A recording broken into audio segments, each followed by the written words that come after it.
அண்ணாமலை பெரிய ஹிட் ஆகிடுச்சு. அதுக்கப்புறம் மறுபடி பாஷாவில் முதல்ல வந்து ஆட்டோக்காரர் தான்.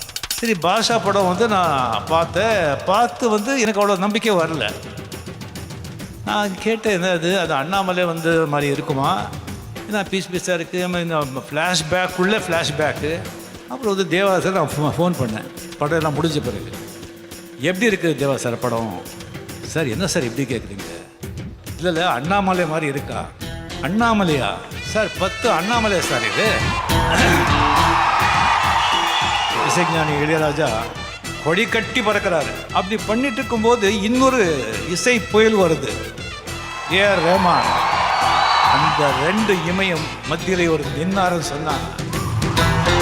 அதுக்கு அவருடைய உழைப்பு, அவருடைய திறமை, அது மட்டும் இல்லை, அவரோட மனிதத்தன்மை.